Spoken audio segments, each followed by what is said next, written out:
express is a long, heavy train. Gordon usually pulls it, but only as far as the other railway.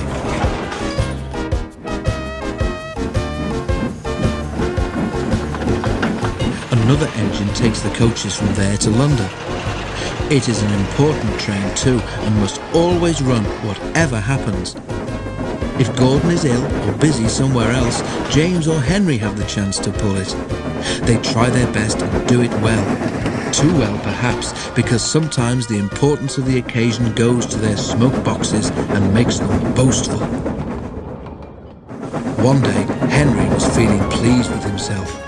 He had run the express to time, and the fat controller had congratulated him.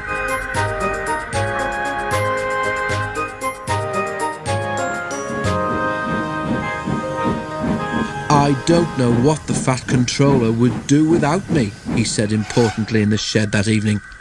"Have a care," warned Douglas. "Too much puff about yourself and you'll maybe run out of puff one day." "Pooh," scoffed Henry. "I pulled 2 trains and a failed diesel once, and the fat controller said I was an enterprising engine."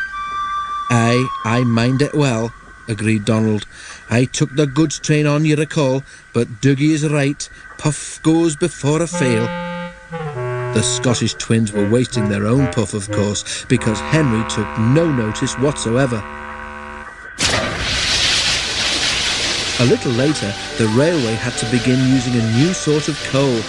It was dusty and burned with clouds of thick black smoke. The fat controller was cross, and the engines didn't like it either. "Filthy rubbish," they grumbled. The new coal made more ash too. Before long, all the engines began to have pains in their smoke boxes. Hot ash collected there and gave them the most awful indigestion. One evening, Henry felt dreadful when he got back to the shed. His fireman had to clean an enormous pile of ash from his smoke box before he felt better. But the next day, Henry could not make steam properly. He struggled to Edward Station, but could go no further. Douglas was there. "I can't breathe," Henry wheezed. "Oot a puff, are you?" asked Douglas. "Then I say we didn't warn you." Henry couldn't answer. Douglas took his train for him. The fireman cleared away more ashes, but when he tried to close Henry's smokebox door, it did not make the airtight fit that it should have done. "Those hot ashes have bent your smokebox door," he said. "Air is coming in so that you can't breathe properly through your fire. But I know how we could cure that." He filled a bucket with water. Then he fetched all the old newspapers he could find from the station bookstall. The driver helped him tear them into strips, which they soaked in the water. "What are you doing?" asked Henry anxiously. "Making something called papier-mâché," explained the driver. "When this paper is soggy enough, we shall paste it in your air leak so that you can breathe better. It won't last forever, but it will get us home." "Oh," said Henry unhappily. His driver was right. When the job was done, Henry felt much better, and even the driver and fireman were surprised how well he steamed.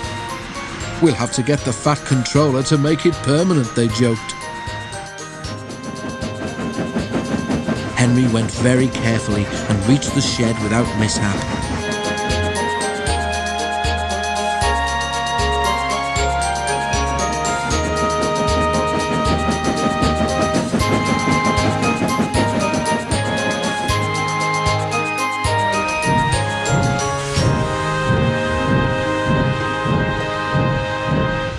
His story was there before him, of course.